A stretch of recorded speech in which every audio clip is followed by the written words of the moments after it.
Hello guys, welcome to our channel. Virupaksha సినిమాలో ఎన్నిసార్లు cinema చూసినా సరే 2 సీన్లు మాత్రం జనాలందరికీ అస్సలు అర్థం కావట్లేదు. ఆ 2 సీన్లు ఏవి అంటే, నందిని బావిలో ఎందుకు దుంకింది, నందిని ఒకవేళ చనిపోతే ఊరి మీద పగ ఎలా తీర్చుకునేది, హీరో కాపాడతాడని ముందే నందినికి తెలియదు కదా, ఇదొక డౌటు. రెండో డౌట్ వచ్చేసి, మూవీ స్టార్టింగ్లో కమల్ రాజు చేసిన పూజ ఎందుకు చేశాడు.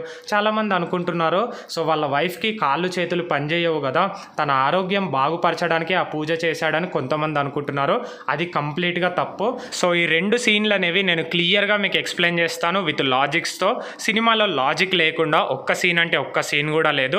Spoiler alert. సినిమా చూడని వాళ్ళు ఎవరైనా ఉంటే ప్లీజ్ వెంటనే వీడియోని క్లోజ్ చేసి వెళ్ళిపోండి. సినిమా చూసొచ్చిన తర్వాత మన వీడియోని చూస్తే మీకున్న డౌట్లు క్లారిఫై అవుతాయి. సో ముందుగా నందిని గురించి మాట్లాడుకుందాం. నందిని చనిపోతే సినిమా అయిపోయేది కదా, మరి ఎలా పగ తీర్చుకుంటుంది అని కొంతమంది అడుగుతున్నారు. నందిని అండ్ భైరవ వీళ్ళిద్దరూ కూడా ఊరి ప్రజలందరినీ ఎలా నాశనం చేయాలో వీళ్ళిద్దరికీ ఒక ప్లాన్ ఉంటుంది.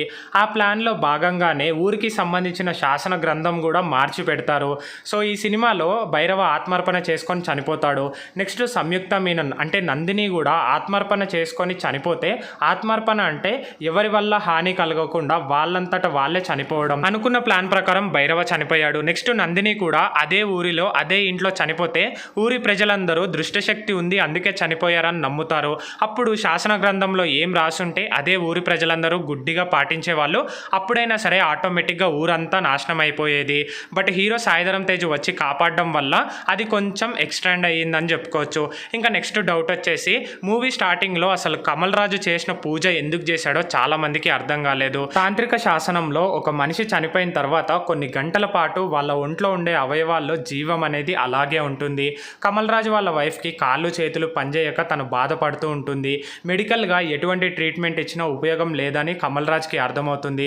అందుకే తన విద్యను నేర్చుకుంటాడు. తన భార్య పడే కష్టం చూడలేక తనలో ఉండే ప్రాణశక్తిని చనిపోయిన చిన్న పాప కళ్ళ ద్వారా లోనికి పంపిస్తే మళ్ళీ ఆ పాప తిరిగి బతుకుతుంది. అంటే కమల్ రాజు వైఫ్ మళ్ళీ బ్రతికినట్టే. సో ఇక్కడ ప్రతి ఒక్కరూ అర్థం చేసుకోవాల్సిన లాజిక్ ఏంటి అంటే, శరీరాలు మాత్రమే వేరు, కానీ ఆ పాప ఒంట్లో ఉండే ప్రాణశక్తి మాత్రం కమల్ రాజు వాళ్ళ వైఫ్దే. యాక్చువల్గా కమల్ రాజు వాళ్ళ భార్య ఏజ్ గ్రూప్కి సంబంధించిన అనాథ శవం కోసం వెతుకుతాడు. కానీ ఆ టైంకి అవైలబుల్ లేదని తెలిసి తనకి ఇంకో ఓపిక లేక చిన్నపిల్ల అయిన అనాథ శవాన్ని తీసుకొచ్చి తన మీద ప్రయోగిద్దాం అనుకుంటాడు. ఇంతలోనే ఊరి ప్రజలందరూ వచ్చి వాళ్ళిద్దరిని చంపేస్తారు. సో మీకున్న ఈ 2 డౌట్లు కూడా క్లారిఫై అయ్యాయి అని నేనైతే అనుకుంటున్నాను. మరి వీడియో మీ అందరికీ నచ్చినట్టయితే లైక్ చేయండి, షేర్ చేయండి. ఇంకా మీకు ఈ సినిమాలో ఏమైనా డౌట్లు ఉన్నట్టయితే కామెంట్ చేయండి. ఇలాంటి more crazy latest filmy updates and movie reviews మీకు మరిన్ని కావాలంటే వెంటనే మన ఛానల్ని సబ్స్క్రైబ్ చేసుకోండి. బెల్ నోటిఫికేషన్ ఆన్లో పెట్టుకొని సపోర్ట్ అయితే చేస్తూ ఉండండి.